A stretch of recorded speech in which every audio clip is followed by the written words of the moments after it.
the city of New York was actually experiencing a massive nervous breakdown. There was palpable fear in the hearts of people in the streets of the city at night. One man terrorized 16 million people. This was a mystery. Nobody had even a clue as to who was doing this. I lost my ability to love, have compassion. I became an animal. For 13 months, David Berkowitz prowled the streets, looking for young women to kill. He called himself the Son of Sam and stirred up the emotions of hardened New Yorkers with his haunting words and hateful deeds. On Christmas Eve, 1975, David Berkowitz attacked a 14-year-old girl with a knife. As he tried to stab the girl through her winter coat, she screamed and struggled in his arms. Berkowitz cut himself with the knife. It was so traumatically horrible to him that he vowed that he could never do that again. But then his mind went to work and he tried to figure out a different way to do it. At his next attempt, and all the ones to follow, Berkowitz would use a far more impersonal weapon. I became virtually a killing machine, a machine of destruction. In the summer of 1953, Pearl and Nathan Berkowitz adopted a 3-day-old boy and brought him home to their small apartment in the Bronx. Little David was a blessing because the couple couldn't have children of their own. One of David's earliest memories was his parents telling him that he was adopted and that his real mother had died giving birth to him. Nathan Berkowitz worked 6 long days a week running a hardware store. Pearl was a homemaker who loved to show off her little boy. While David's childhood seemed normal enough, including Little League and occasional trips to Yankee Stadium with his father, David sensed early on that there was something wrong, something he could not express. When David fought with other boys in the neighborhood, they would taunt him, saying, "You're not a real kid, you're adopted." Worse than the shame he felt over being adopted was his guilt, knowing that his biological mother had died in childbirth. He would lie awake at night, fearing that his father was going to come and murder him in his bed because he had killed his biological mother. David's dark imagination was fueled by the many horror films he watched on television. He suffered from terrible nightmares, but was often too frightened even to speak about them. I would have these seizures that would come upon me where I'd start rampaging through the house and throwing things down and rolling on the floor. Sometimes my dad had to just grab hold of me and pin me down to the floor till these seizures stopped. I just loved the darkness. There was something in me that just craved the darkness. I would lock myself in the closet for sometimes hours at a time, and my mom didn't even know I was in the house. At other times I would just hide under my bed and stay that way for several hours. There were times at night when I just felt a craving or urge to just go outside. Sometimes I would sneak down my fire escape and just wander the alleyways and wander the streets 1 o'clock, 2 o'clock, 4 o'clock in the morning, and then sneak back the same way. Sometimes my parents didn't even know that I was gone. I had no joy in my heart. I had no happiness. I felt mentally confused. I was struggling in school. I was cutting out of school. I just couldn't be controlled. Berkowitz hated school and would run home as fast as he could to be with his mother, whom he adored. She was only too happy to dote on her only child. David, in turn, secretly poisoned his mother's parakeet to eliminate what he regarded as a rival for her affections. She never suspected her little angel. Despite David's adoration for his mother, he could also be cruel to her. The only person he really felt close to in the whole world wasted away in the cancer ward and then died. David cried for days. I was a lot closer to my mom than I was to my dad. My dad, he had to work all the time, 6 days a week. It wasn't his fault. And then I had trouble, lots of trouble all through my youth, emotional problems and things, mental problems. And when she died, of course, then I lost everything. The 18-year-old Berkowitz enlisted in the Army. He was full of patriotic fervor and fantasized about dying a heroic death in Vietnam. Instead, he was shipped to Korea and qualified as a sharpshooter with an M16 rifle. He tried to find a girlfriend among the Korean prostitutes who hung around the base, but he found the effort degrading. David wrote to his father, apologizing for being a burden and amounting to nothing in society. He wrote that he was sorry he turned out the way he did: stupid, hateful, ugly, destructive. Berkowitz begged his father to pretend he never had a son, to forget that he even existed. Nathan remarried and decided to move to Florida and retire. Berkowitz resented his new stepmother and her daughter for invading his home and taking away his father. The 21-year-old began to feel that there was a mysterious force around him that repelled people. He referred to himself as de Schmutz, Yiddish for dirty one. His world was rapidly shrinking. Berkowitz moved into his own apartment and got a job as a warehouse security guard on the docks of the west side of Manhattan. From the depths of his loneliness, he began to think about the birth mother he never knew, the one whose death weighed on his conscience. Berkowitz would soon unravel the mystery of who he really was. What he found would propel him onto the street in search of blood. David Berkowitz began a desperate quest at the age of 21 to find out exactly whose son he really was. But instead of saving him from his misery, his journey to discover his birth parents would launch Berkowitz on a year-long killing spree. Berkowitz called his adoptive father, Nathan, and demanded the truth. Nathan broke the news that David's birth mother was in fact alive. He explained that the adoption experts had advised against revealing the truth. Berkowitz was stunned. In an instant, he was delivered from a lifetime of guilt. He had not caused his mother's death after all. Berkowitz's adoption papers said that his real name was Richard David Falco, and that his parents were Betty and Tony Falco. He searched for them for months, but he kept hitting dead ends. Frustrated and lonely, Berkowitz, who had tried during his Army years to find comfort in religion, now joined a cult of Satan worshippers. Berkowitz enjoyed the late-night rituals in the woods, the chanting, the drugs, and the opportunity to meet girls. He connected easily to the dark forces that the group worshipped. He even made a blood pact to serve the devil. I was chanting the names of Lucifer over and over, and I was calling out to him. I said, son of the morning, and prince, my Lord, come into me right now, take control of this vessel. And I felt like I was being emptied of my own personality, and that something else somehow was coming in. The group gave Berkowitz a sense of belonging to a family, and he eagerly accepted their mission.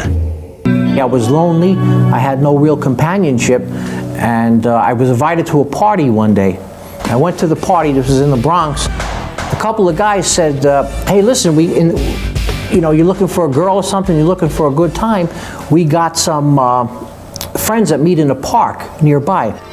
So I went over to the park, and we went deep into the woods. This was Pelham Bay Park in the Bronx. And they had like a small fire going, and a lot of people were drinking, they were singing, some people were chanting, and I says, well, what is this, And I began to meet some of the people, and they says, oh, well, we're pagans, we're witches, and we come out here to have a good time. But they were the ones that introduced me to Satanism. We had circles, we had the pentagrams that they made right there in the woods, in the high weeds, in the swampy area. And we would just call upon these different powers. They said, call upon these angels. Later on, I found out that these were really demons that we were calling upon.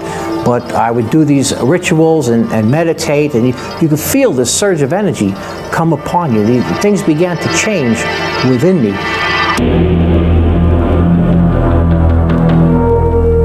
It always seemed that I had some kind of a connection with the devil. It always just seemed that I had this fascination with horror movies and things of that nature. I always felt like the devil was around.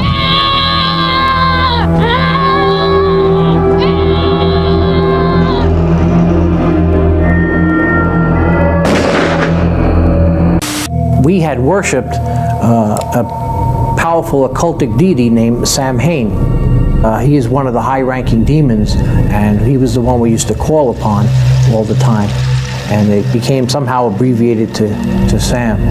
I really thought that I was some kind of soldier in a satanic army, and we had determined to bring New York City to its knees, to initiate a reign of terror.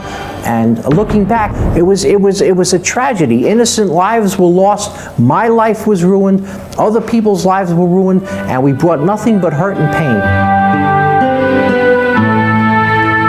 There's a pattern of how Satan works, and he doesn't come out at the beginning and just destroy a life. He will come in little by little. When I got involved with Satanism, I mean, I wish I had known from the beginning how far this thing would have gone.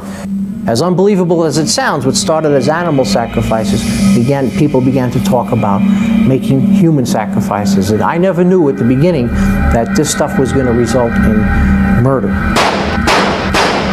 Satan never jumps on a person all at once. He'll chew away at them. In case of David's life, it's exactly the same. He moves in for the kill, and then he pounces and finishes a person off. You can't really rationalize the future. You know, you just kind of figure the devil will get you out of it. The devil will figure out a way. Look, we're serving the devil, we're soldiers. He'll make a way of escape, but that's a lie. I began to realize that the devil was not going to get me out of this thing when I was sentenced to more than 300 consecutive years in prison, which means that theoretically I'll be in here forever. It seemed so innocent at the start, but the devil, he didn't tell you what the end was going to be, that it was going to cost me my very life. And at that time, it was too late. When I grew up, you know, I had no real fear of God, no real respect for God. I didn't know anything about Him. And I just did whatever I felt like doing, whatever felt good. But I had no idea that there would really be a consequence for those actions. I mean, I know that if you did something wrong and you got caught, you're going to be punished. But you know, when you do something, you think, yeah, I'm going to get away with this. Nobody's going to catch me. No matter what you're doing, no matter where you've been, no matter what you've done, it's already been seen.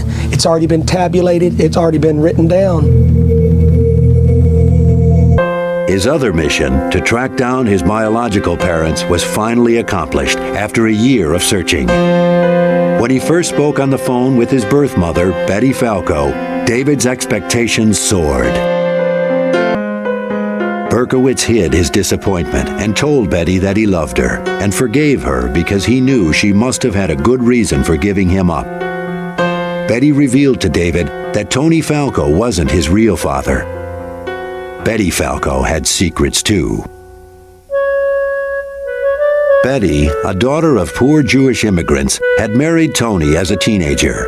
After they had a daughter named Roslyn, Tony left Betty for another woman. Betty had then begun a long affair with Joseph Kleinman, a well-to-do Jewish businessman who was married with 3 children. In 1953, David was born.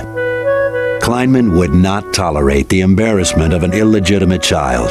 Betty too felt guilty and ashamed and quickly made arrangements for an adoption. He learns at the moment of his imagined rebirth that he had intruded upon the lives of these 2 people who were simply together having sex.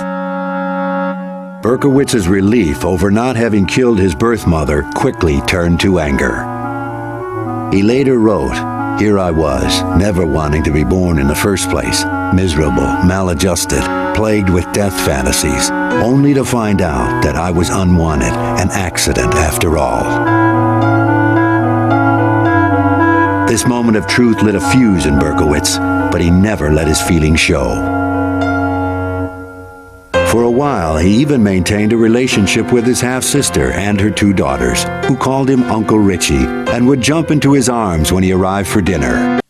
Berkowitz's visits grew less and less frequent, then stopped altogether. He later wrote, "I was getting a very powerful urge to kill most of my natural family. I fought hard to keep these thoughts from becoming actions. So I just stayed away altogether."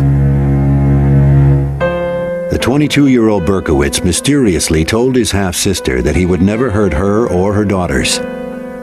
Instead, on Christmas Eve 1975, Berkowitz attacked a 14-year-old girl in the Bronx with a small knife. The rage David had managed to keep under control for so long was starting to crack through his quiet exterior. The attack was too close a physical encounter for the withdrawn Berkowitz. The girl fought back, screamed, and escaped. Berkowitz decided that next time he'd use a gun. That Christmas Eve, a serial killer was born.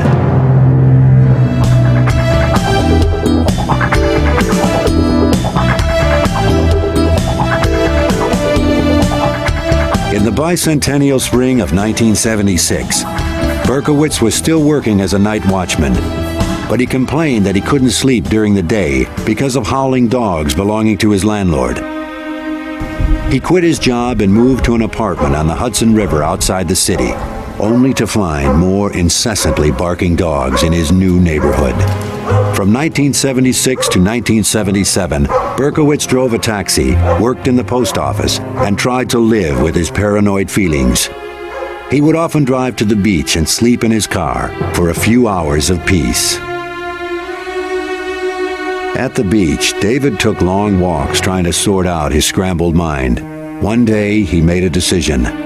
As he later explained in a letter, "I was determined that I must slay a woman for revenge purposes. For all the suffering, mental suffering, they caused me." The 23-year-old Berkowitz paid a brief visit to his adoptive father in Florida. Nathan witnessed his son staring in the mirror, pounding his head with his hands. He tried to get David psychiatric help, but the young man refused, saying no one could help him, that it was too late.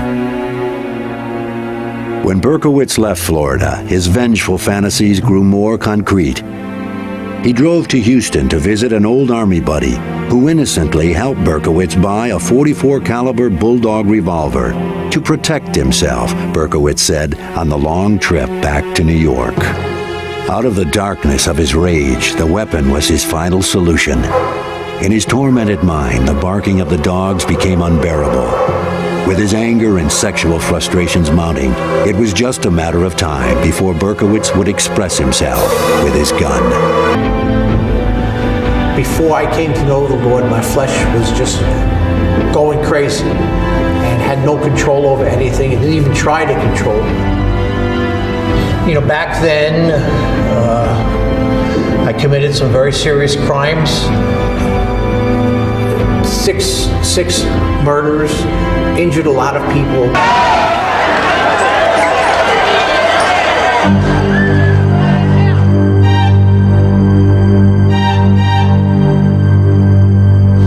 In the summer of 1977, New York lost its mind. We had a blackout in which 3,000 people were arrested. You know, it was a very, very different time, and people were afraid to walk around. Well, the city is preoccupied with the killer, who in one note signed himself the Son of Sam. Most of the victims have been young women with shoulder-length dark brown hair who were gunned down as they sat in parked cars or walked the sidewalks of the Bronx and Queens. I ran down. By the time I got down, she was dead in the street. My daughter was 18 years old, and that's what he took out of my heart, 18 years. He struck again over the weekend, shooting a young couple in a Brooklyn lovers lane, and today the girl died, the killer's sixth victim. He's wounded 7 others. Oh my God, we've been shot. What do you remember from the shooting itself? The bullet totally destroyed the left eye and most of my right eye. Where the bullet struck me, right in the head, I never felt anything.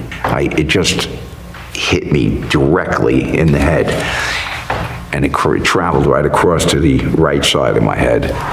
The only substantial clues so far have been 2 letters, including one mailed to the New York Daily News. He was writing about a dog that talked to him, gave him orders to kill.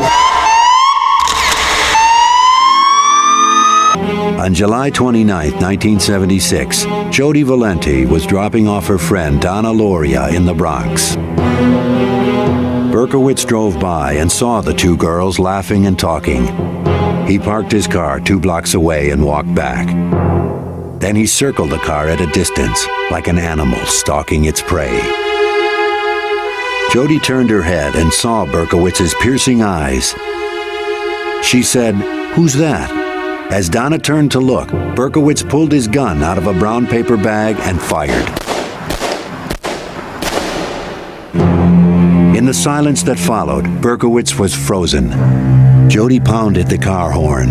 Berkowitz popped out of his trance and ran. Donna's father burst out of the apartment building screaming for help as he gathered his daughter in his arms. But she was already dead. Jody survived a bullet wound in her thigh and was able to give police a description of the killer. He didn't know if he had killed anyone until he read the New York Post that afternoon. After that, Berkowitz was out every week, cruising neighborhoods that bordered highways. In the fall of '76, he wounded 2 more young women, as well as a man who he probably mistook for a woman in the darkness.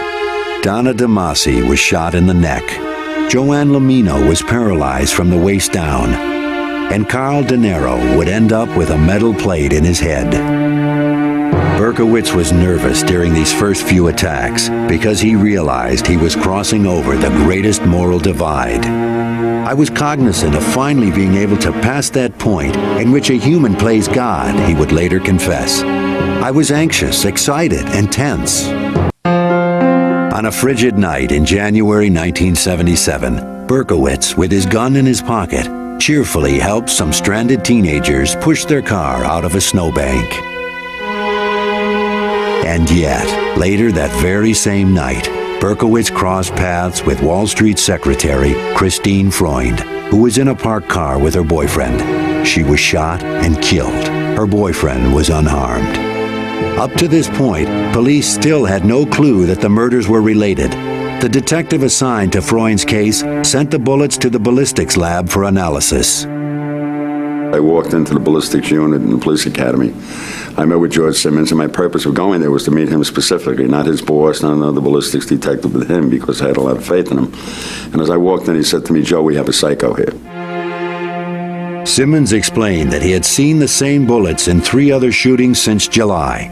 He was convinced they all came from the same rare kind of pistol, but he couldn't prove it yet.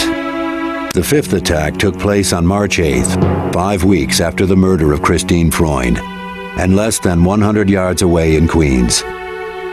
Virginia Voskerichian, a college student, had come to the U.S. with her family from Bulgaria, and only a year before had been made an American citizen. It was 7:30 in the evening when she was walking home from classes. This guy walks up to her, and she sees the gun in her face and puts her school books in front of her. And he fires through the school books and puts a bullet in her brain. This time, police were able to match the bullets to the first murder. No one could deny that there was a serial killer on the loose. The police dubbed him the .44 caliber killer and braced for him to strike again. Panic seized the city. Women cut their hair short and dyed it blonde because they thought the killer was gunning for long-haired brunettes. I thought about the .44 caliber killer every day since it happened. I go to beauty school up the block, and most of the girls are wearing their hair up because they're afraid of the .44 caliber killer. They wear it up. One thing that I really don't do anymore is sit in parked cars. The following week, he was on the hunt again. At 3 a.m. on April 17th, he was headed home when he saw 2 heads over the seat of a car. This was probably the worst night of my career. I was in charge of the nighttime detail. Got right back in again. And we always felt, in investigating homicides, people are creatures of habit. So we always cover the areas where they already hit. Less than 4 blocks from where Donna Loria was killed, Berkowitz waited as a patrol car passed by and disappeared. He walked toward the car, dropped a note at the scene, and then fired. Valentina Suriani and Alexander Esau were both shot and killed instantly. The note Berkowitz had dropped at the crime scene was the first solid lead for the police. It said, "I am deeply hurt by your calling me a woman hater. I am not, but I am a monster. I am the son of Sam." I love to hunt, he wrote, prowling the streets looking for fair game, tasty meat. I don't want to kill anymore. No, sir, no more. But I must honor thy father. I want to make love to the world. I love people. I don't belong on earth. He ended with a warning. Let me haunt you with these words. I'll be back. I'll be back. Berkowitz had raised the stakes, and police responded. A task force was formed to coordinate the search for the killer. It was the most extensive manhunt in the history of New York. Somebody came up with the theory that the MO of this particular shooter was exactly the same as a scenario on Starsky and Hutch. We sat and watched every Starsky and Hutch episode. That's how minute we got about this thing. A few days after Valentina and Alexander were murdered, Berkowitz wrote another letter to Sam Carr, saying that his life was destroyed and he had nothing to lose anymore. I can see there shall be no peace in my life until I end yours. A week later, Berkowitz shot and wounded Sam Carr's dog. The New York papers appealed to him to turn himself in. Berkowitz responded with a dark, chilling poem to the Daily News. It read, "Hello from the gutters of New York City, which are filled with dog manure, vomit, stale wine, urine, and blood. I am still here, like a spirit roaming the night, thirsty, hungry, seldom stopping to rest, anxious to please Sam. I love my work. Now the void has been filled." On June 26, 1977, Berkowitz staked out a disco in Queens. Sal Lupo and Judy Placido were wounded but survived. Because he was faceless, because he was coming out of the shadows, because he would strike from behind, everybody figured anywhere they were, this guy could be over the hedge or around the corner, waiting to get you. There was palpable fear in the hearts of people in the streets of the city at night. One man terrorized 16 million people. As the first anniversary of the killing spree approached, the city still cowered in fear, wondering who the son of Sam really was and what he had in store for them next. By July 1977, as the first anniversary of Donna Loria's murder approached, one paper boldly proclaimed, "Death Day." Another asked, "Tell us, Sam, what have you planned for us tonight?" The streets were eerily quiet on the night of July 29th, and it passed without incident. 2 days later, on July 31st, Stacy Moskowitz and Robert Violante went out on a date in Brooklyn. Before Stacy left, she and her sister joked that the odds of crossing paths with the son of Sam were 1,000,000 to 1. That night, Berkowitz was hiding in the park as Stacy and Robert parked their car. He watched them as they played on the swings. Back in their car, they were kissing passionately. Berkowitz fired 4 bullets into the passenger side window. He stood there mesmerized and then ran. Robert Violante lost one eye and was partially blinded in the other. Stacy Moskowitz lived for 39 hours and then died. The entire city felt they'd lost a child. And the atmosphere the next day of the city changed from this terror to an anger and sympathy. You know, we're going to get you, you son of a... Whatever happens, we're going to get you.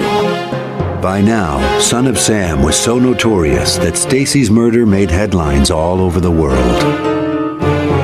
What he was doing was manipulating, dominating, and controlling society. And now this insignificant nobody, someone who feels like he's one grain of sand on a beach with billions and billions of grains of sand, he is important, and he finally has arrived. It was only then that the Son of Sam gave police the clue that would lead to his arrest. The night he killed Stacy Moskowitz, Berkowitz watched the police write him a ticket for parking his Ford next to a fire hydrant. A week later, he dutifully paid the ticket by mail. The police traced the license plate cited on the ticket to the name David Berkowitz. They quickly discovered that he had been sending harassing letters to a number of people.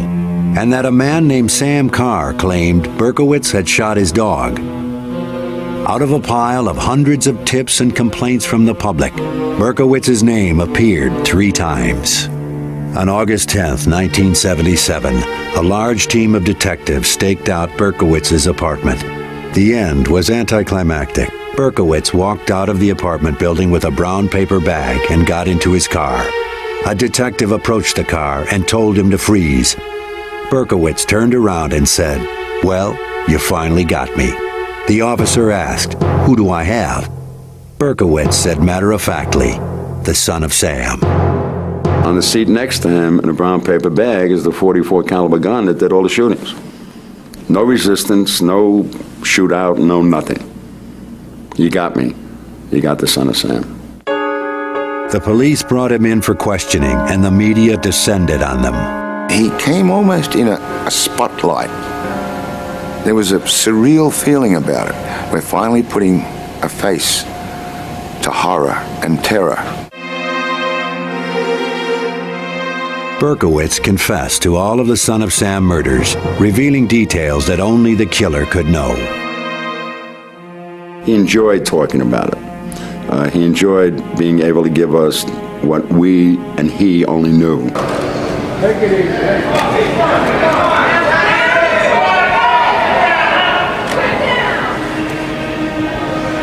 Facing the public for the first time, Berkowitz could not keep from smiling.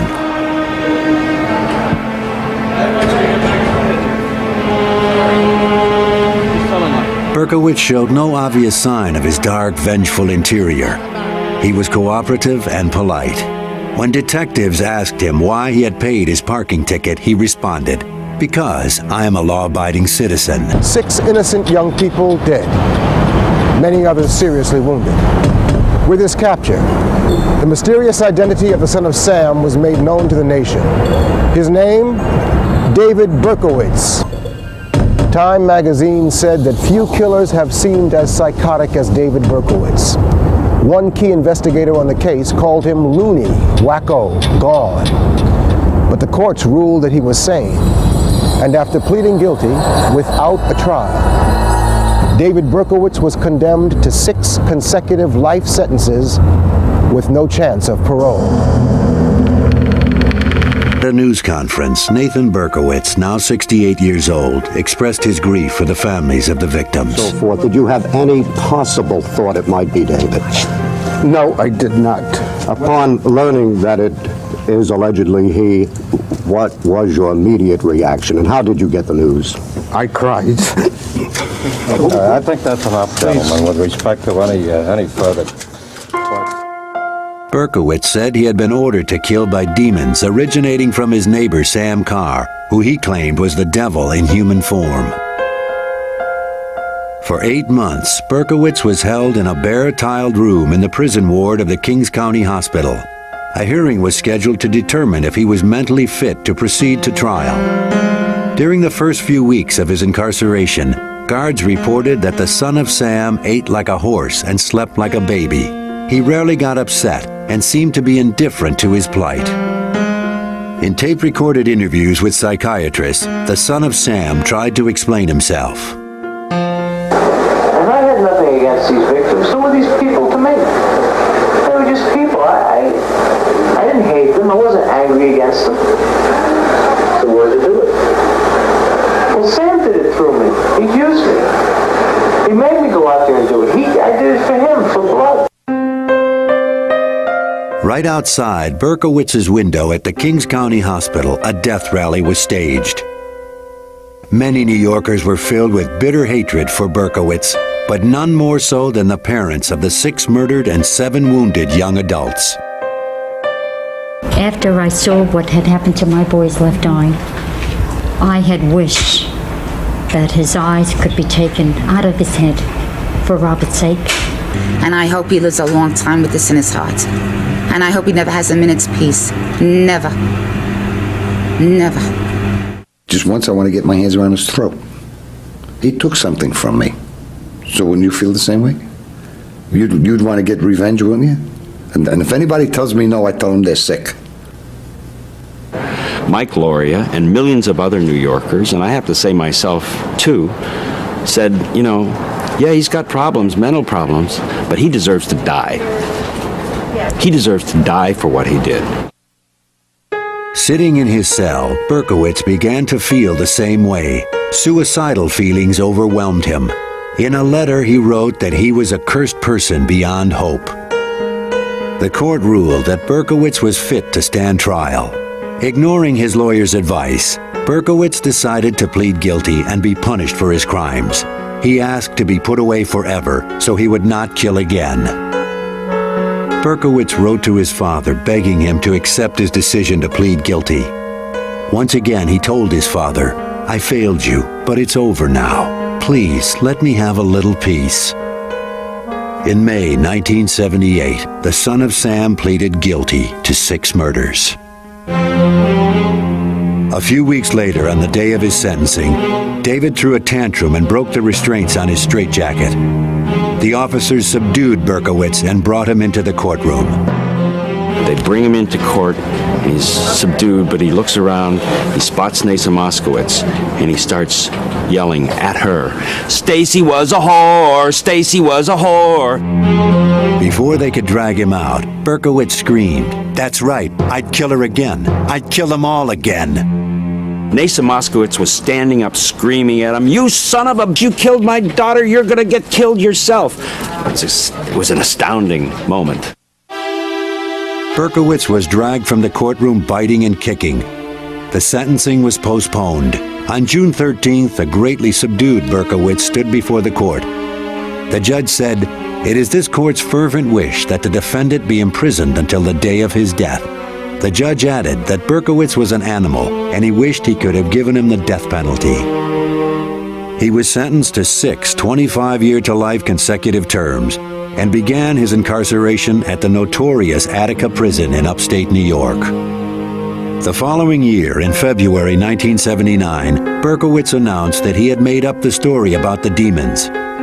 At a press conference from Attica, he said he never heard voices, he was not insane, and he wanted nothing except to be left alone and to spend the rest of his life in prison. Later that same year, Berkowitz was almost killed by another inmate. Fearing retribution, Berkowitz refused to name his attacker.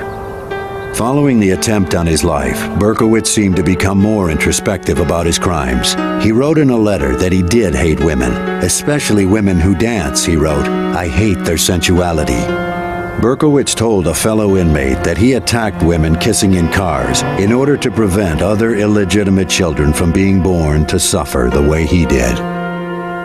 Berkowitz settled into Attica and seemed to find some peace. For the next 14 years, he kept his silence with the public.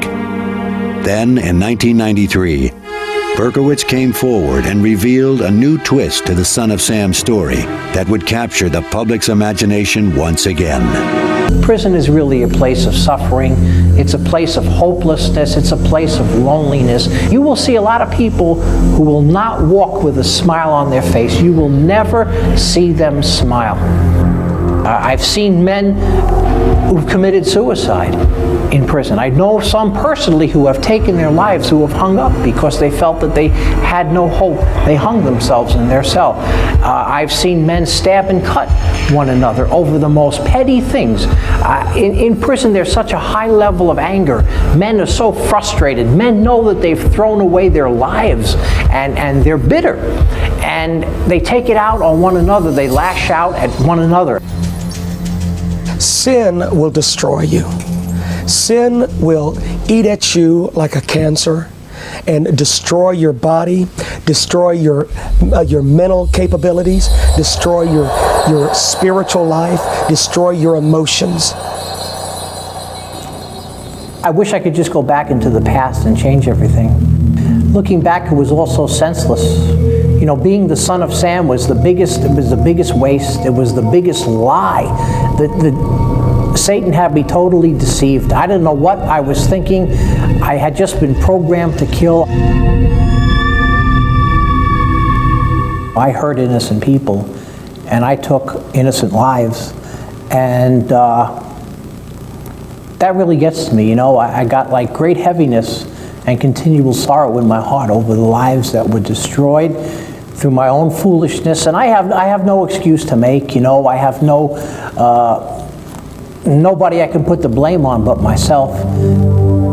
I don't think people can understand the depth of Satan's wickedness towards the human race, that how much he hates the human race and God's creation, and how he's so set on destroying people.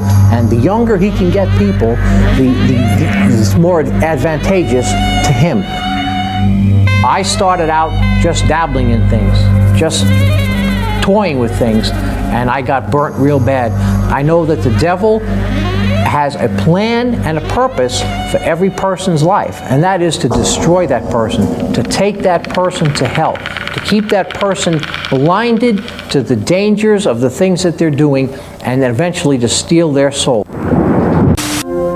I was walking the prison yard, one cold winter night by myself, just walking in circles, and that night, another inmate walked up to me and says, "David, Jesus Christ loves you very much." I says, "What?" He said, "Jesus Christ loves you very much. He's told me to tell you that God has a plan and a purpose for your life." I says, "Listen, God ain't interested in me. You know, I appreciate it, but God is not for me. I don't believe God loved me. I'm not a good person. I've never done anything good. Why would God love me?" He says, "Well, you don't understand." He says, "God loves you." And he says, "If you'd let me, I'd like to be your friend." But we became friends, and after about several weeks, he gave me a pocket Bible like this, one of these Gideon's pocket Bibles. And he said, "Read the Psalms." So I started to read the Psalms, and I was shocked to find some of the most beautiful words that I've ever read.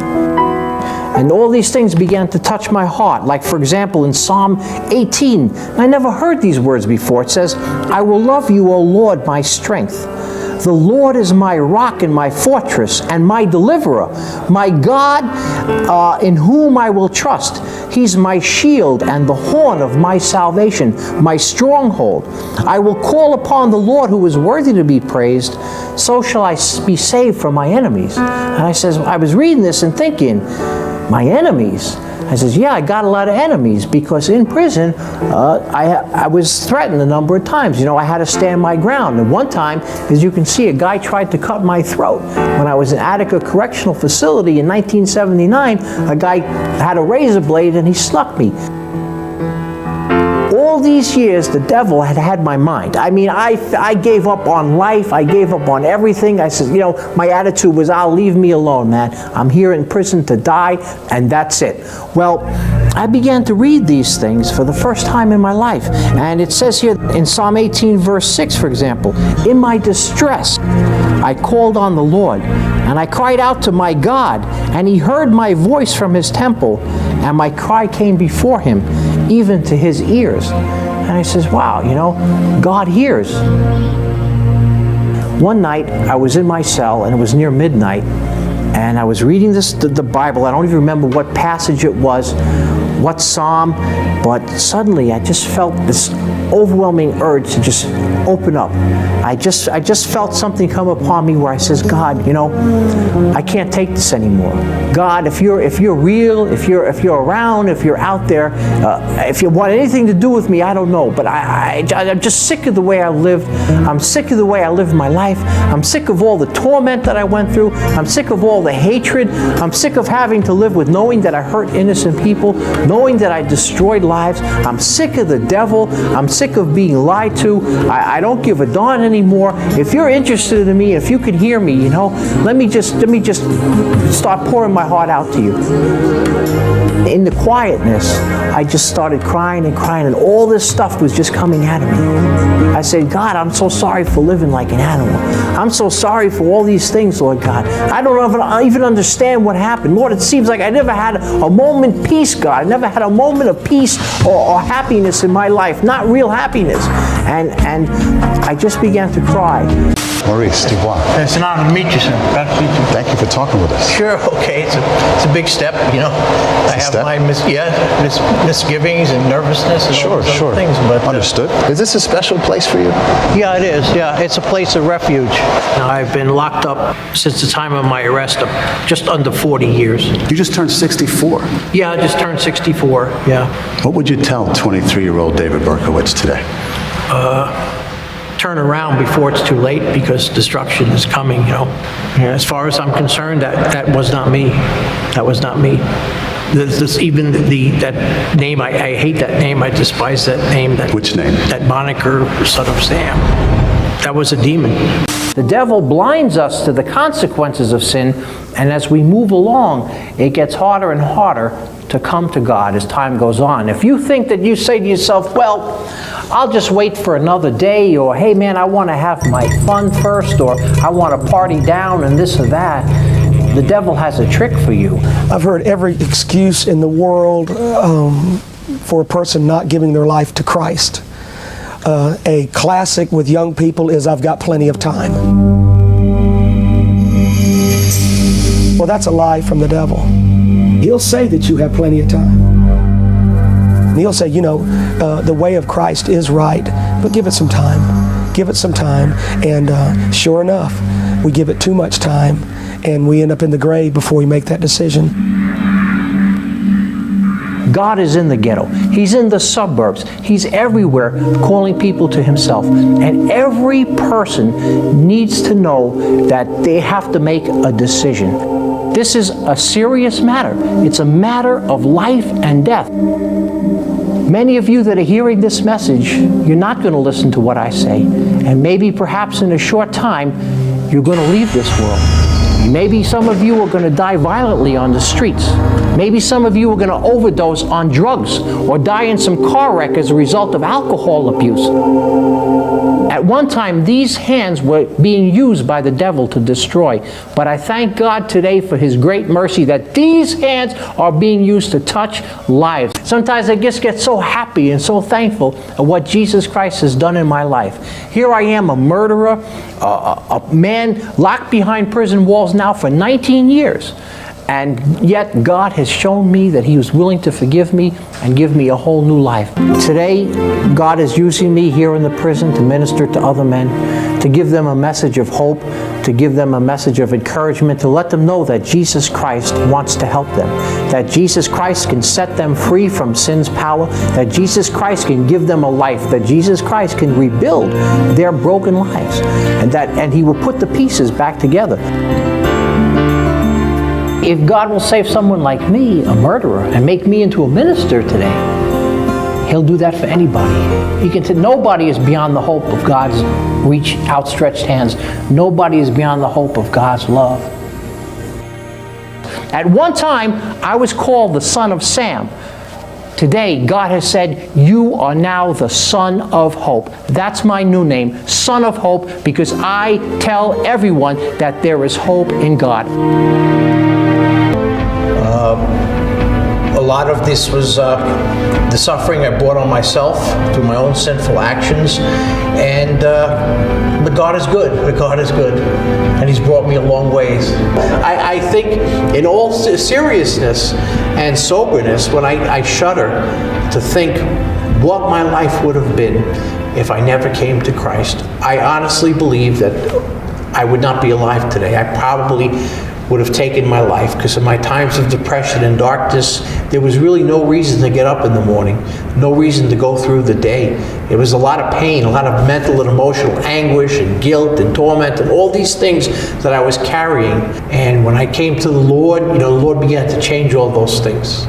Yeah, okay, that sounds easy. That sounds like just words. People can say, yeah, sure, right. I don't expect people to believe me, but that doesn't matter, because the Lord is still working through me, and so that's really what counts. So I'm the Lord's servant, and I know what Jesus Christ has done with my life, and I'm so thankful for that. I began to read the Bible. I developed a thirst for the Bible. I couldn't put it down. I was reading it every moment. Every time I was back in my cell, back from my work assignment or whatever, I couldn't wait to pick up the Bible. That verse from Ephesians chapter 3, verse 20 comes to mind, that the Lord is able to do exceedingly and abundantly above all I could ever ask or think. I'm not worthy of these things. I don't deserve this. I don't deserve all these wonderful, wonderful blessings of just knowing that God is using my life for His glory and honor, and to think that at one time in my foolishness and in my, wickedness, that I allowed Satan to use me for his purposes. God has allowed me to experience in my own life freedom in many ways. The Lord set me free from a guilty conscience. He set me free from my self-destructive and self-sabotaging behaviors which caused chaos for me all my life. He set me free from the power of depression, which I was something I was afflicted with all my life. He set me free from the power of Satan, because Satan had a hold on me probably since I was a kid. And I have freedom to share my faith with other people. And I'm also free from that power of sin that had me bound for so long. Even though I've been behind prison walls for more than 3 decades, I no longer see the prison bars. My eyes focus beyond that. I see Jesus, the author and finisher of my faith. My freedom is found in one word: Jesus. He reached down to me and He picked me up, and I think of His sovereign love, and I say, Lord, why? Why me? Why me? I don't deserve this. And there's no answer except, David, I just love you. Just accept it. I love you. You're my child. I've cleaned you up. I've forgiven you. Just be at peace. I truly, truly, truly believe, without any doubt whatsoever, if it wasn't for Jesus Christ, I would be in hell right now. I would be lost forever in a sea of torment.